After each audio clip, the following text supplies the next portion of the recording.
Salut et bienvenue. Si vous écoutez ceci, c'est que vous êtes curieux de connaître cette histoire.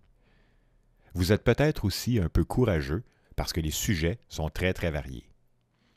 Mais avant même de commencer, il faudrait déjà s'arrêter une seconde. Vous ne me connaissez pas. Il faudrait avant tout que je me présente un peu. Mon nom est Sébastien, je suis né en 1973 au Québec, donc dans une province canadienne d'origine française. Ensuite, j'ai passé mon adolescence en Ontario, donc dans une province d'origine anglaise. En conséquence, ma culture est un étrange métissage de deux cultures, parfois qualifiées de deux solitudes, puisqu'historiquement, ces deux peuples fondateurs du Canada ont eu tendance à s'ignorer mutuellement. Mon père était un ingénieur chimiste pendant quelques semaines avant de devenir vendeur, et ma mère était enseignante au primaire avant d'avoir des enfants. Avec mes yeux d'adulte, je considère que ma famille était relativement moderne et avant-gardiste pour l'époque, c'est-à-dire que mon père s'impliquait plus à la maison que les autres hommes de sa génération, tandis que ma mère faisait partie des féministes qui remettaient en question le modèle ancestral de la femme au foyer. Dès que j'ai eu l'âge de quitter le foyer familial, je suis revenu au Québec pour terminer mes études, et en 1995, à l'âge de 22 ans, malgré le fait d'avoir eu d'excellents profs d'histoire au cours de mes études, j'ai décidé de faire un bac en informatique. Cette année-là aussi, donc en 1995, le Québec refusa son indépendance du Canada par vote démocratique, et cela pour la seconde fois de son histoire. Puisqu'il s'agissait de mon peuple d'origine, j'avais suivi le mouvement avec beaucoup d'intérêt. Et à cette époque, je l'avoue, j'avais été très déçu par la tournure des événements. Mais en même temps, je me demandais si ce refus d'exister changeait vraiment quelque chose pour l'humanité, puisque de nombreuses autres cultures sont disparues dans le passé tout au long de l'histoire. Alors, j'ai appris très jeune, comme presque tout le monde, à écouter mes parents, à vivre en harmonie avec mon prochain, et bien sûr, à espérer un monde meilleur pour le futur. Comme tout le monde qui est allé à l'école, j'ai appris plein de concepts. Mais quel est le lien entre un poisson, un babylonien et une chanson d'Elvis Presley? En gros, je suis comme la plupart d'entre vous. Je n'ai fait aucune découverte scientifique importante par moi-même, je n'ai gagné aucun prix Nobel et je n'ai aucune idée de ce que je fais ici moi non plus. Dans ma jeunesse, j'ai eu la chance de voir une série télévisée qui s'intitulait « Il était une fois l'homme ». Cette série retraçait, en dessin animé, l'histoire de l'humanité à partir des origines de la Terre, quoique le premier épisode allait très vite, de la Terre primitive jusqu'à l'âge de pierre. Mais je suis quand même resté avec l'impression qu'il était possible de raconter la grande histoire de tout. Autour de l'âge de 30 ans, j'ai commencé à chercher un début de réponse qui expliquerait un peu comment j'en étais arrivé là. Où sont mes racines? Naturellement, je me suis tourné vers l'histoire du Québec, en espérant y retrouver mes ancêtres. Mais peu importe où je commençais, il y avait toujours un « avant » qui expliquait comment eux étaient arrivés là. À force d'aller voir « avant », j'ai eu l'impression de lire l'histoire en sens inverse. Je lisais à partir du présent, en reculant le temps. Alors stop, j'ai décidé de tout recommencer à partir du début. Suite au refus d'exister de mon peuple, à cause aussi de mon intérêt pour les histoires qui tentent de tout raconter, et de mon profond désir de comprendre, malgré les contradictions, malgré l'absurdité, malgré les incertitudes qui entourent notre existence, malgré les querelles de notre époque entre la science et la religion, donc malgré tout ça, les nombreux concepts que j'ai appris tout au long de ma vie m'ont incité, au cours de la dernière décennie, à tenter de résumer et de vulgariser tout ce que j'ai pu trouver, dans le but d'avoir un récit détaillé, cohérent et chronologique. Bien sûr, la quantité d'informations est trop grande et j'ai dû faire des choix. Certains détails ne m'ont pas semblé importants. Des fois, j'ai eu tort. Si vous connaissez bien un domaine, vous penserez sûrement à des choses dont je n'ai jamais entendu parler. Et pire encore, puisque j'enregistre ceci dans le passé, du moins en ce qui vous concerne, vous avez aussi l'avantage de m'écouter dans mon futur. Bref, vous savez sans doute des choses que je n'aurais jamais pu imaginer. Donc, je n'ai pas la prétention de tout savoir. Alors, Quel est mon rôle dans cette histoire? Pourquoi? Et vous, que faites-vous ici? Chacun sa démarche, dit-on.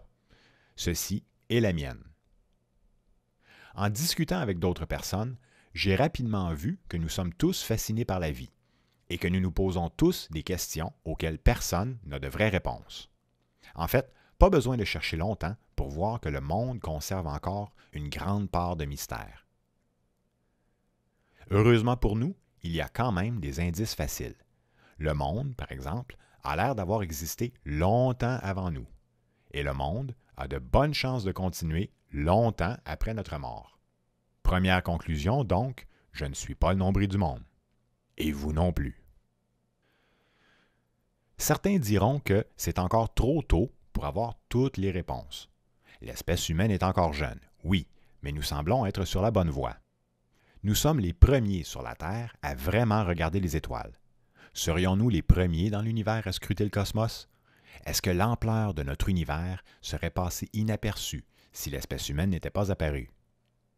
Une chance pour nous, nos ancêtres aussi se posaient des questions. Au fil des générations, à force de bonnes intuitions et de découvertes, nos connaissances ont progressé. Grâce à nos ancêtres, aujourd'hui, nous comprenons mieux le monde. D'un autre côté, nous traînons encore tout un bagage de réponses ésotériques douteuses et de remèdes de grand-mère aux propriétés magiques. On dit aussi que c'est la nature humaine de se poser des questions. Dès leur plus jeune âge, les enfants demandent pourquoi. Maman, pourquoi ci? Papa, pourquoi ça? Pourquoi? Naturellement, quand on est jeune, on pense que nos parents détiennent toutes les réponses. Et quand arrive l'âge de constater les lacunes de nos parents, on pense pouvoir réussir là où ils ont échoué. Mais si on tente vraiment de chercher, tout à coup, on découvre que nos connaissances héritées du passé, comme la science et les religions pour ne nommer que ces deux sphères, nos connaissances héritées du passé sont très diversifiées et peuvent prendre plusieurs formes, parfois ouvertement contradictoires. Alors jusqu'à quel point pouvons-nous faire confiance à la science et à l'histoire? On sait que même nos propres sens peuvent nous décevoir. Par exemple, à première vue, la Terre semble parfaitement plate. Et le Soleil nous a longtemps donné l'impression de tourner autour de la Terre. Alors d'affirmer que la science détient des vérités absolues serait se renfermer dans une vision imparfaite de ce que nous connaissons à l'heure actuelle. Mais inversement, douter de tout n'est pas plus utile. Si on regarde à l'échelle atomique, par exemple, on voit des atomes d'hydrogène, de carbone, d'oxygène, et ainsi de suite. L'air que je respire fait-il partie de moi? Où se termine mon propre corps et où commence celui du lion qui court vers moi? Ah ah! Mais qu'est-ce qu'un lion? Un lion existe-t-il vraiment? Nous dépendons des informations auxquelles nous faisons confiance, et notre survie dépend des choix que nous faisons. En science, la tendance est de rejeter tout ce qui n'est pas prouvé et de toujours garder la porte ouverte au cas où l'on trouverait d'autres informations. Et dans chaque cas, si vous voulez vérifier l'authenticité d'un énoncé par vous-même, vous pouvez le faire. Alors, à notre époque dite moderne, nous faisons la distinction entre la science, qui n'a pas de morale, et la religion, qui n'a pas de preuve. Ces deux pôles semblent s'opposer l'un à l'autre avec virulence, tandis que ni l'un ni l'autre ne semble détenir la vérité absolue. Bon, même si la science paraît très avancée, les religions peuvent encore la narguer en affirmant que la science n'a pas réponse à tout. La science pourrait-elle un jour avoir réponse à tout? C'est peu probable, même si la science avance de plus en plus vite et corrige régulièrement ses théories. À ce sujet, nous avons fait des progrès scientifiques sans précédent tout au long du 20e siècle, mais nous devons toutefois admettre que les dernières grandes découvertes n'ont fait que renforcer la théorie de l'évolution. Désormais, ce sont les détails qui se précisent pendant que les grandes lignes changent de moins en moins. Nous pouvons découvrir des choses incroyables, telles le boson de Higgs, sans trop changer l'ensemble des théories existantes, comme par exemple la Terre qui tourne autour du Soleil. Autrement dit, chaque fois que nous franchissons une nouvelle étape dans nos connaissances, une très grande partie du travail du passé est récupérable à l'étape suivante. De leur côté, les grandes religions de notre époque idéalisent des textes anciens immuables, donc qui ne changent jamais. Ces textes sont pleins de sagesse, oui, mais avec le temps, les anachronismes s'accumulent et cadrent de moins en moins dans une société en évolution. De plus en plus de gens semblent remettre en question les textes religieux et l'humanité semble peu à peu lever le nez sur des croyances millénaires. Alors, que conclure de cela? Depuis quelques années, un nouveau courant religieux tente de remédier aux incohérences des anciens textes chrétiens en adoptant les grandes lignes de l'évolution. C'est le dessin intelligent, ou Intelligent Design en anglais. Et ce dessin intelligent se distingue des créationnistes purs et durs. Donc, selon le point de vue du dessin intelligent, le monde serait bel et bien en évolution, mais il serait trop complexe pour être le résultat du hasard. Il doit nécessairement avoir été guidé par quelque chose d'au-delà de la nature, comme si une sorte de souffle vital animait la matière. En Voltaire, qui vivait au 18e siècle, donc bien avant le dessin intelligent, Voltaire utilisait l'exemple suivant. Une horloge ne pourrait jamais se former naturellement sur la Terre. Et sa présence implique qu'il doit exister un horloger. Autrement dit, notre monde, comme l'horloge, serait trop complexe pour émerger par hasard. Et le fait que le monde existe implique la présence d'un Dieu. Alors, remédier à des textes religieux en expliquant l'évolution à l'aide d'interventions divines lorsque la science n'a pas de réponse est ridicule et n'ajoute rien à l'explication. Même que ces nouvelles croyances inventées de toutes pièces témoignent de notre ignorance à tous, et ces croyances deviendront vite embarrassantes dès que nous trouverons de meilleures réponses. Alors, malgré tout, malgré les contradictions, malgré l'absurdité de ce qui nous entoure, faisons-nous partie de quelque chose de plus grand que nous? De quoi peut-il s'agir? Et qui dit vrai? Dieu existe-t-il? Ou y a-t-il plusieurs dieux? Ou une force cosmique mystérieuse? Des énergies? En fait, mon but n'est pas du tout d'ébranler vos croyances. Je laisse toutes ces questions à d'autres. Mais pour être franc avec vous, les efforts déployés par les adeptes du dessin intelligent me semblent totalement absurdes. Cela dit, ceci n'est que mon opinion personnelle. Et il serait prétentieux de ma part de vouloir confirmer ou infirmer l'existence de Dieu. Sans doute devrais-je insister encore une fois afin d'éviter les malentendus. Ce récit ne tente pas de nier l'existence d'un être divin. En ce qui vous concerne, vous êtes libre de croire ou non aux diverses théories présentées ici. Bon, alors, la théorie de l'évolution est-elle purement spéculative? La question semble encore d'actualité, malheureusement. Il faut simplement accorder le bon sens au mot. En théorie, cela veut dire spéculativement.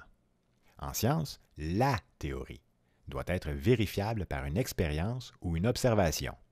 C'est-à-dire que la science est basée sur une méthode empirique et chacun de nous peut vérifier l'exactitude d'une théorie scientifique avant de l'accepter.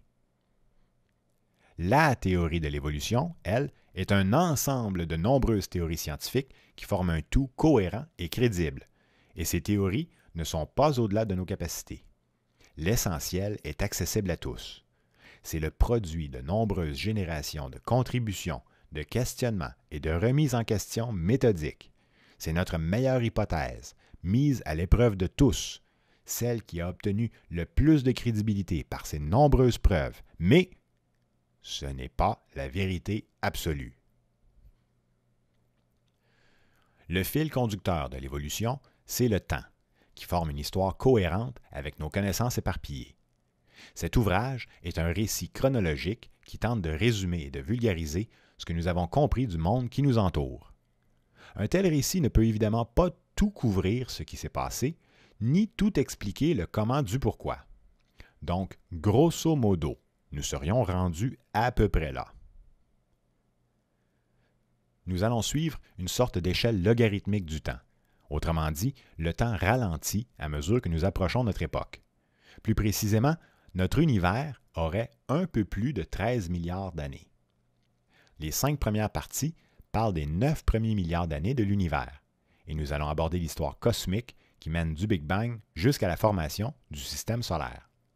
Les 5 parties suivantes donc les parties 6 à 10, couvrent presque la totalité des 4 milliards d'années restants, c'est-à-dire de l'apparition de la vie sur Terre jusqu'à l'extinction des dinosaures il y a 65 millions d'années. Les parties 11 à 15 racontent 62 des 65 millions d'années restants, donc des primates jusqu'aux australopithèques. L'âge de pierre commence il y a 3 millions d'années à la 16e partie. Les Homo sapiens apparaissent il y a un peu plus de 100 000 ans à la 19e partie. Et la dernière ère glaciaire se termine il y a 12 000 ans au cours de la 23e partie. Les 12 parties restantes maintiendront une cadence moyenne d'environ 1 millénaire par partie jusqu'au présent, en couvrant des époques légèrement plus longues à la 24e partie qu'à la 36e partie. Le but de cette démarche n'est pas tant de vous convaincre que de stimuler une réflexion en offrant une vue d'ensemble des grandes lignes. Et rappelez-vous, il n'y a pas de vérité absolue. Tout au long de cette histoire, j'ai tenté d'éviter de donner du crédit à quiconque pour leur découverte. Pourquoi? Parce que ce récit n'est pas un cours d'histoire de la science, donc ces détails alourdiraient les récits, et entre vous et moi, je trouve ingrat d'attribuer tout le crédit d'une quelconque découverte à un seul individu, fût-il Einstein ou Darwin, qui sont d'ailleurs nommés au passage, puisque chaque découverte est en fait le résultat d'un long processus, et qu'elles peuvent se produire plusieurs fois ou être faites par plusieurs personnes différentes. Si je dois donner du crédit, il doit d'abord aller à ceux qui tentent de rendre cette information compréhensible pour le grand public, comme par exemple Hubert Reeves, Stephen Jay Gould, Éric Chesson, David Christian, Yves Coppens, Pascal Pic, Stephen Mython, et heureusement pour nous, beaucoup d'autres qui seraient trop longs à tous nommer. J'estime que vous êtes capable de raisonner et que vous êtes muni d'un esprit critique. Il serait surprenant, voire inquiétant, que vous soyez d'accord avec tout ce que je vais raconter. Vous n'êtes pas obligé de me croire. Chacun sa démarche. Alors, je ne suis ni astronome, ni biologiste, ni archéologue. Cela dit, aucun de ces spécialistes n'est expert en tout. Est-ce à dire qu'une seule personne ne peut pas comprendre la totalité de notre histoire? Je suis informaticien et ma spécialité, on appelle ça parfois des déformations professionnelles, donc ma spécialité m'incite à me concentrer sur une séquence chronologique des événements pour vous donner une impression générale et globale de notre histoire à tous. Je crois sincèrement que vous êtes tous capables de comprendre. Mon but est de vous faire réfléchir. Mais je peux me tromper. À l'heure actuelle, Internet et les réseaux de communication sont en train de changer le monde. Partout sur la Terre, les populations rattrapent les retards technologiques et nous sommes sur le point d'atteindre un sommet inégalé à l'échelle mondiale. Nous sommes tous dans le même bateau et chacun de nous peut faire avancer les choses. Voici donc mon histoire, qui est aussi la vôtre. Mais stop! Avant de commencer le récit, puisqu'il commence par des événements radicalement différents de notre réalité quotidienne, une petite mise au point s'impose déjà. Alors, nous parlerons souvent du hasard dans cette histoire. Après plus de 140 millions d'années de succès ininterrompu, qui aurait pu prédire que le règne des dinosaures se solderait par un échec? L'être humain, lui, n'aurait jamais vu le jour si les dinosaures ne s'étaient pas tous éteints subitement. Cela dit, l'être humain n'est pas une finalité de l'évolution. Comparé à la longue évolution d'une espèce, l'échelle de nos courtes vies ne compte pratiquement pas. Et il est facile d'oublier que la nature n'a pas d'intention. Elle pourrait très bien continuer sans nous. Alors, le simple fait d'être vivant aujourd'hui implique que nos ancêtres ont eu une chance inouïe. On pourrait même facilement croire que les dés sont pipés en notre faveur. En fait, absolument tous les êtres qui sont vivants aujourd'hui, vous et moi, mais aussi tous les autres, les animaux, les insectes, les plantes, les bactéries, etc. Tous les êtres vivants aujourd'hui proviennent de lignées qui ont surmonté toutes les embûches, du début jusqu'à la fin de notre histoire. Absolument tous les ancêtres de toutes les espèces vivantes aujourd'hui ont réussi à vivre jusqu'à l'âge adulte et se reproduire avant de mourir.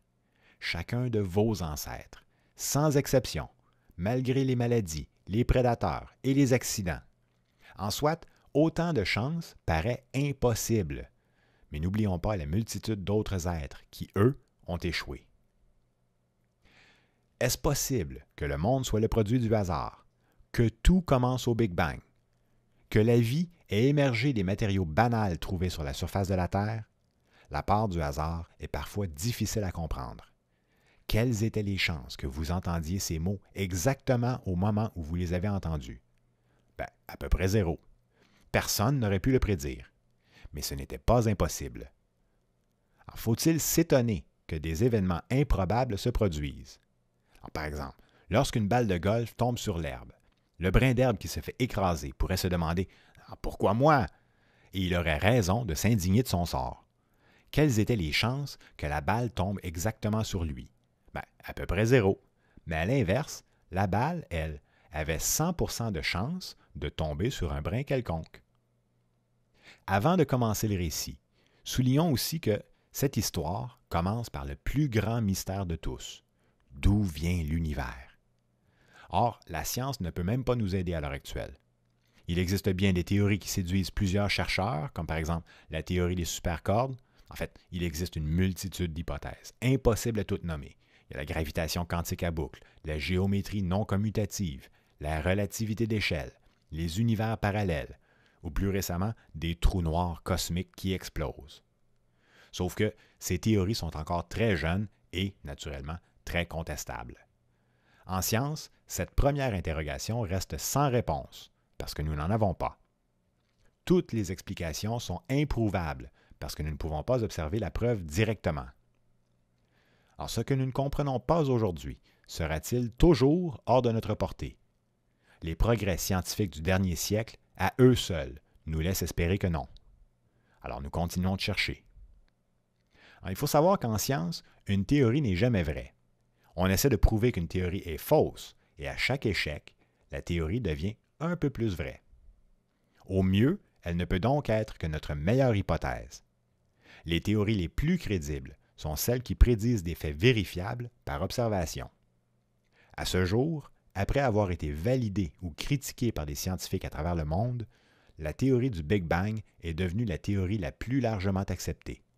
Par contre, le Big Bang ne dit pas pourquoi il existe quelque chose plutôt que rien. Il explique seulement ce qui se passe après que l'univers ait commencé à exister, autrement dit lorsqu'il devient vérifiable. La théorie du Big Bang implique même qu'il est impossible de savoir ce qui s'est passé avant. La science est basée sur des phénomènes observables, donc composés de matière et d'énergie. Et ces phénomènes se produisent dans le temps. Donc avant la matière, avant l'énergie et avant le temps, par définition, il ne peut pas y avoir d'événement. Et la science est impuissante à décrire ou prédire quoi que ce soit.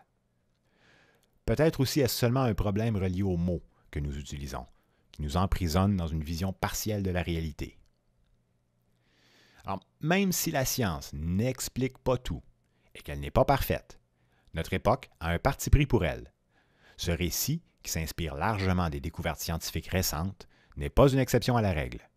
Il est donc utile de savoir que le vocabulaire adopté par la science décrit un certain degré de certitude que nous avons par rapport à tel ou tel énoncé. Alors, indépendamment de leur discipline, les scientifiques prennent généralement le soin de ne pas confondre les termes suivants. En premier lieu, il y a la croyance. Alors, une croyance est une simple intuition ou une opinion personnelle, et elle n'est pas nécessairement logique. Par exemple, un enfant qui croit au Père Noël. Ensuite, il y a l'hypothèse. En science, une hypothèse doit suivre une certaine logique empirique ou être observable, c'est-à-dire si elle veut être éventuellement supportée par d'autres observations ou expérimentations. À force de passer des tests, sa crédibilité augmente. Nous ne pouvons jamais prouver qu'une hypothèse est vraie, seulement essayer de la démentir. Alors, par exemple, telle marque de savon lave mieux que telle autre marque de savon. Ensuite, il y a le modèle. Grâce à un certain nombre d'observations, un modèle sert à prédire des phénomènes avec une bonne approximation. Par exemple, un mâle et une femelle d'une même espèce peuvent se reproduire ensemble. Ensuite, il y a la théorie. Une théorie résume une ou plusieurs hypothèses, qui sont elles-mêmes supportées par des tests. Mais pour obtenir le statut de théorie, un énoncé doit avoir été mis à l'épreuve par des tests, des expériences et des observations. Et comme l'hypothèse, elle n'est jamais considérée comme vraie, seulement comme la version officielle tant qu'elle ne sera pas contredite. Autrement dit, c'est l'hypothèse acceptée comme étant la meilleure explication. Par exemple, la théorie voulant qu'une météorite ait aplati une forêt sibérienne au début du 20e siècle n'est pas un fait objectif. C'est notre hypothèse la plus crédible pour expliquer ce qui s'est passé. Ensuite, il y a la loi. Lorsqu'une loi est énoncée, l'intention est d'expliquer la réalité en généralisant plusieurs observations pour lesquelles il n'existe aucune exception connue. Par exemple, la loi gravitationnelle décrit un phénomène, mais elle ne dit pas pourquoi. Et finalement, le plus haut lieu de la certitude, c'est le fait. Un fait, c'est une observation incontestable, le plus proche possible de la vérité, sans nécessairement l'atteindre. Par exemple, la tour Eiffel est à Paris. Alors, pour le moment, absolument toutes les théories du pourquoi l'univers existe sont équivalentes, parce que nous ne pouvons pas prouver qu'elles sont fausses. L'univers existe parce que je le veux est une théorie valable, même si elle n'est pas très crédible. Alors avant de terminer cette introduction, même si j'ai dit que je ne voulais pas vous convaincre, ni vous dire quoi penser, ici, je me permets de vous influencer fortement en mentionnant 2 lois de la thermodynamique. La première loi dit qu'un système fermé, comme notre univers, ne peut pas créer ni enlever d'énergie. Autrement dit, rien ne se crée et rien ne se perd. La seconde loi de la thermodynamique dit que tout travail dans notre univers, donc tout ce qui se produit, est le résultat d'un transfert d'énergie entre 2 objets. Autrement dit, la capacité de changer dans notre univers dépend des inégalités de distribution de l'énergie. Cette seconde loi implique que toute l'énergie aura tendance à s'éparpiller jusqu'à ce qu'il y ait la même quantité partout. Autrement dit, lorsqu'il y aura la même quantité partout, il sera impossible d'effectuer quoi que ce soit dans l'univers. Tout au long de ce récit, je vous recommande donc de porter une attention toute particulière aux jeux d'énergie, en vous rappelant qu'ils sont à la base de toutes les structures dans notre univers, incluant vous et moi. Bon, nous avons dit que le plus grand problème avec le début de cette histoire, c'est qu'il ne ressemble en rien à notre réalité quotidienne. Il est difficile d'imaginer que tout ait pu commencer ainsi. Raconter l'histoire en sens inverse, en partant d'aujourd'hui, un peu comme je faisais au début de mes recherches, raconter l'histoire en sens inverse semblerait peut-être plus réel et plus crédible et nous pourrions suivre nos ancêtres, sauf que nous perdrions vite leurs traces par manque d'informations. De toute façon, en quelques générations seulement, nous n'aurions plus affaire à des gens que nous avons connus vivants. En peu de temps, donc, nous aurions affaire à de purs inconnus. Alors autant commencer par le début et laisser le temps faire son œuvre, tout naturellement.